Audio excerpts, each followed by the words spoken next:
the second part of this, and we're going to close it on this. Now, this is the key, because now we got bromance, which means bringing two men together that establishes a friendship where they can depend on one another. They love one another, not in a homosexual way, but in a heterosexual way where they respect one another with respect, and they're there to support one another. But we look at the other hand where we see the 16 signs when abuse starts, and then when abuse starts, what happens next? What happens next? Through violence, we got the what? What's the B word we start about? Bullying. Bullying. That's right. So let's tap on this for a little bit, dealing with the bullying part, because that's where the abusive friendship goes. After the words, name calling, then the bullying really starts kicking in then, because he really wants to take control then. Okay? What is bullying? Mm-hmm. Bullying is a relationship in which one individual seeks to gain power and control over the life of another. Yes. Bullying repeated intentional action that brings harm to an individual. Yes. Bullying involves an imbalance of power between the bully and the victim. Yes, it's an imbalance. Yeah. Types of bullying include verbal, taunting, threats, stealing, and acts of physical aggression. Didn't we just talk about this last week about aggression, physical aggression? That's right. How it gets to a point in a relationship where the aggression takes over because they want to prove that they are a man, because that's the only way we know how to prove that. You see, because intellectually we're not that smart here to verbally talk out, because we don't know how to talk and communicate. So the only way we know how to communicate is through threats and aggression, through violence. That's right. You see what I'm saying? Okay. All right. Okay. How does bullies become bullies? Bullies is best defined as a form of abuse, and that's what we talk about. It's what? It's emotional, verbal, and physical. Now, it starts verbally. Okay, emotionally through your mind, to take control of your mind. Because once you get, because the scripture tells us very, very plainly that let this mind be in you that is also in Christ Jesus. So we are letting God direct us through our heart, which is an emotional thing. That's right. He takes control. But here, the enemy wants to take control of your emotions through the bully. So now you have to depend. You're not depending on God no more, but you're dependent on the bully, which don't have no God in it. No God. You see what I'm saying? That's right, the blind. That's right. It involves repeated and aggressive and manipulative behavior that is intentionally directed towards asserting power over another individual or group. And that's basically what it is. You said, the thing that stuck out to me while you were reading was repeated. Yes. Yeah, I understand some people, they make mistakes, but the key thing to focus on, if it's a repeated action, Yes. you need to really focus Yes. on it. That's right. Because if you continue to stay in a relationship, it's going to keep repeating over and over and over again. You remember we talked about a controlling man, and then when we were talking with your aunt about how men, what they'll do is they'll tell that woman, I'm not going to hit you again. That's right. But if she stay there, you know he's going to do it again. That's right. Because he's using substance abuse to cover up the pain. That's right. And his weaknesses. So what he's going to use the aggression, or he's going to blame the alcohol because he's doing what he's doing, or you did something. You know when I get drunk, I ain't got no control. You see what I'm saying? Blaming the alcohol. Come on now. That's right. Let's be realistic about the problem. Okay. All right. What makes a bully? Let's just roll through these real quickly. Self-esteem problem. There it is. He has a problem within himself. That's right. And when you have a problem within yourself, Always start with yourself. you got to start with you. So if he has that problem, then he's going to have problems with other people as well. Right. Because he want other people to have the same problem that he has. That's right. So he can rule over them. That's right. Self-esteem, as far as the emotion, Yes. how he feel about himself. Yes, absolutely. Personality problem. Yes, exactly right. And here's some things here that bullies may possess: additional troublesome characteristics found in personality disorders when it comes to personality problems. Charm, we talked about this last week. That's right. All right. Insincerity, they're not committed. All right. A propensity to manipulate, we talked about that. All right. Rigidity, can't sit in one place at one time, has to always move around. They have a problem with that. They're stubborn. and they're dictatorial, or they like to dictate everything what you do. Do this, do this, do this. Do what I say do. Don't do as I do. That's a dictatorship. Okay? And obsessive compulsive learning, meaning that they have a disability. It's obsessive. They want to learn, but it's a problem there in their brain that they can't grasp it. So what they use, that self-esteem kicks in. Then now they have to use that deficiency of controlling somebody to let somebody else know that I'm in control over you. You see what I'm saying? All right. What's the next one? Anger management difficulties. Yeah. And I deal with this on my job. What does that mean to you, anger management?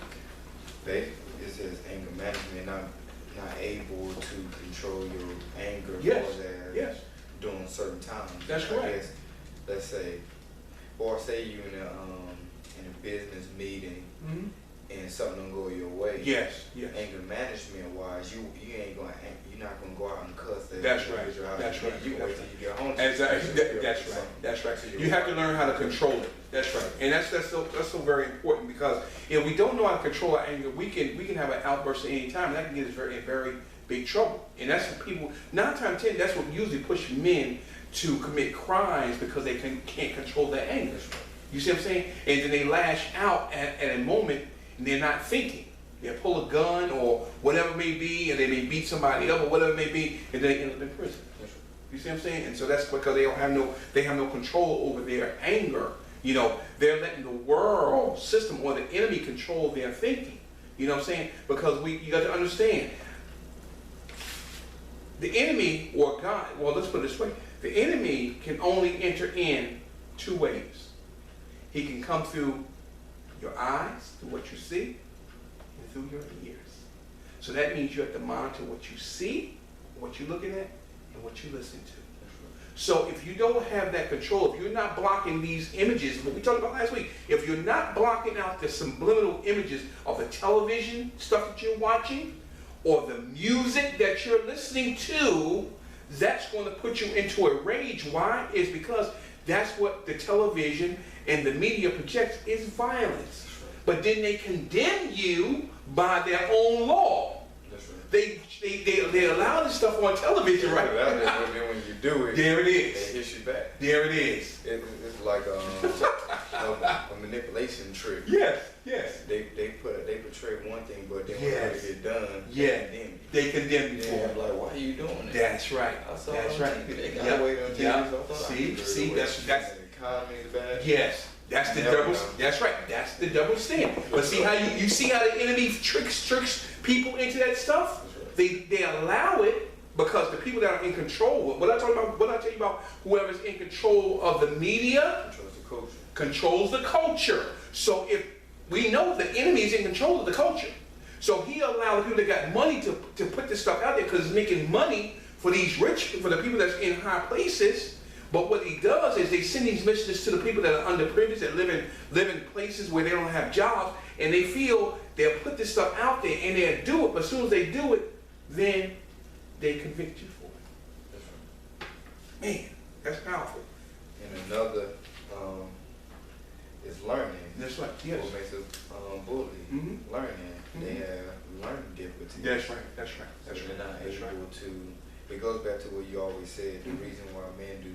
They do certain things to cover up the real issue. So yes, that's correct. Bullies they bully people to cover up their shortcomings. Yes, their shortcomings. That's right. That's right. That's right. It is. As far as in our society, generally speaking, where there's poverty, education rate goes low, so then after that you have high crime rate. Yes, you have high crime rate because people are dropping out of school.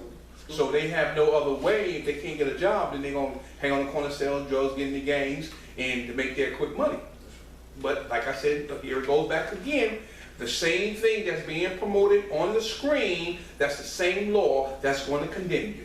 Same thing is going to come back and bite you. But you don't even see it because the scales are still on your eyes. You don't even see that the enemy is controlling you to believe this. And then when you buy into it, then you get mad because you get thrown in jail. You just bought into what the devil was tricking you to believe. That's right. So, there it is. Okay, let's get down to the last point. We got about 5 or 10 minutes and we're going to be finished. There are 10 kinds of bullying. Let's go through this very, very quickly, Brother Dwight.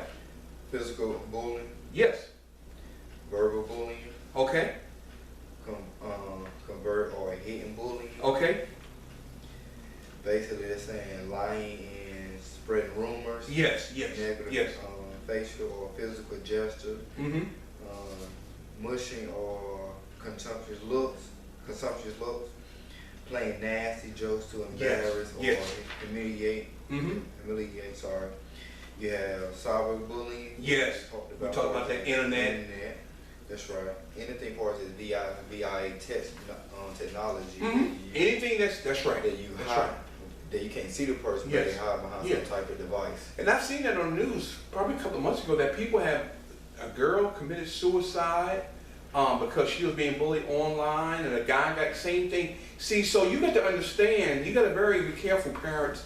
If you listen to broadcasts, see what your children are listening to and what they're on Facebook and all this other stuff that's out there, Instagram and all this other stuff. We use it, but we use it for the good, for the glory of building God's kingdom. All these other people that are not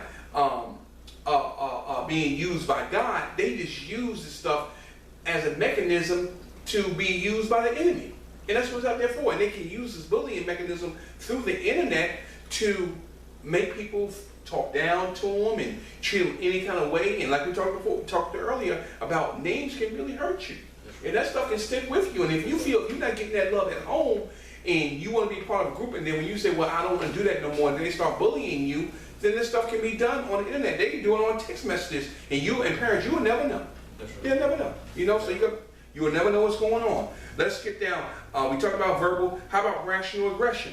We talked about that. There's that aggression thing again. That's a type of bullying because it's very important. It's sneaky. That's right. It's a sneaky thing. That's right. It's a sneaky thing. That's right. That's right. It's a sneaky thing. That's right. How about sexual bullying? Sexual bullying. Or just sex jokes or saying sex jokes. That's right. That's right. Oh, you a virgin. Like certain little things like that. Bullying someone about their sex, life, things like that. They're not doing enough for as far as society or the box. Yes, that's right. That's right. That's right. You don't fit. That's right. You don't fit into things. That's right. How about the next one? What is that? Sexting. Sexting. There it goes. There it goes back to the texting on your phone. That's right. There it is right there. So that's a form of bullying too. A guy and a girl. Okay, could be the same. Now nowadays it could be a guy and a guy. It could be a girl and a girl. There can be sexting too. You ain't this, that, you ain't that good in bed and this and that and all that stuff like that, whatever that mess they be talking about. It could be that way. All right, so be very, very careful. All right, let's get down to our last part of let's get into the last two things. Outcome of bullying. Brother Dwight, let's roll through these real quick. What could be the outcome of bullying? Depression. Yes. Yeah, we talked about this before. Suicide. Yes. Physical ailments. Headaches. Digestive problems. Ulcers. Sleep problems. Yes. Academic problems. Yes, that's right. Low self-esteem. Weight loss or gain. Yes. Long-term emotional scars. Talk about that. Serious physical injury. Yes. Property damage. Yes. Problem with future relationship. And violent revenge, aggressiveness. So there are some outcomes if bullying keeps going on, and that's why we said these are abusive relationships that we can be in. And if you're not strong-minded, you can be a victim of these things, and these things can happen to you. And that's when men come into these things, and we talked about these in many broadcasts before. That depression, suicide, sleep problems, academic problems, all this stuff can play into all that stuff that we talked about. So I hope that y'all getting this. I hope that you're getting something out of this tonight, because this is a deep message that we're talking about, and we hope that you're going to get into this. And then now we're going to close out on this last thing here. I want to talk on, because we're going to get into this on next week. This is going to lead into our next week's broadcast. The myth of the good guys versus the bad guys. All right. It's very easy to think about bullying behavior in boys as the good guys versus bad guys. According to the oversimplification that the bad guys are boys who imitate or bully other boys, and the good guys are the helpless victims, which is true sometimes, generally speaking. All right? If bullying were a clear cut as this, generalization would have us believe your response as a counselor, if you're a counselor, you work in the field, I work in that field, so I know, would be simple and straightforward. A boy who characteristically and willfully hurts, threatens, or otherwise abuses other boys simply can't be in certain positions. So what we mean by that, in our society, it always seems, or the projection is that the bad guys always win. That's right. And usually, generally speaking, it seems that way, and it's sometimes it's true. And next week we're going to really get into this next week about that perception, or if it's a myth or not, about bad guys versus good guys. It always seems that the good guy is always a loving, caring young man, always trying to do the very best. But when it comes to a relationship with a girl or anything, it always seems like he always gets walked over on. You know what I'm saying? So we're going to dive into that next week and deal more with this. I hope that you got something out of the broadcast dealing with the issue that we dealt with tonight, dealing with these relationships, dealing with abusive relationships, whether it's male or female, because we all go through them to some extent or another. We just got to know when to cut that relationship off and work away from it, because sometimes your friend is not really your friend. All right, and I know you can touch that. Sometimes I know, since you've been gang brother Dwight, when you was there, you know, your friends, they said they got your back. Now you get locked up, where your friends then? That's right. You don't see them, do you? That's right. So they really wasn't your friend. But they want to keep your mouth shut. They want you to keep your mouth shut when you go to jail or whatever, but that ain't no friend, is it? Right. No, it's not. So that's a kind of abusive friendship that you can be in. So we hope that you got something out of the broadcast tonight. Next week, like I said, we're going to be talking about nice guys versus bad guys. Can nice guys ever win? That's the broadcast really makes me. Can the nice guy ever win against the bad boy image? All right, so that, what's you going to say about that, Dwight? That's going to help me. Okay, all right, okay, well, it's going to help both of us, brother, so we're going to get into this next week. Well, that's it for tonight. We hope that you have enjoyed the broadcast. We love you here at MSF. We thank you for all your support and all that you are doing by watching the broadcast and sending us messages and letting us know how you enjoy it. We need to hear more from you. We need to hear on our website. Send us some messages on our Twitter account, on our Facebook. Please like us on Facebook. You know, send us a message, what you think about. I always send stuff out each and every day. Please comment. Give us some, if you have a suggestion of what you want to hear on the broadcast, and we have not touched on it, because we touched on everything. We touched on everything. So if we have not touched on something that you may be interested in, please drop us a line, and we'll be more than willing to get something together, and we'll talk about it, all right? Also, we are open to go out to speak to your organization dealing with men issues. We'll do workshops. We not only deal with workshops dealing with men issues, we deal with how a man should dress. What else do we deal with, Brother White? How to tie the bow tie. Tie, that's right. Tie. We have a tie class. Etiquette class. Etiquette class. That's right. That's right. Hygiene class. Hygiene class. That's right. So it's a lot of things that we do here at MSF. We're willing to help your organization or your men's group to get them off the ground. If you're in a church setting, we can come in and teach those men too, because we are Christian based and we're willing to help you. So if you want some information, reach out to us at 919-482-5850 directly, and we'll be more than willing to help you. Well, that's it for tonight, Brother Dwight. It's not what happens to you, it's how you handle it that really matters. Finally, the secret is out. Even strong men struggle. Praise be to God. We thank you, and we look forward to talking to you on next week. God bless. We love you.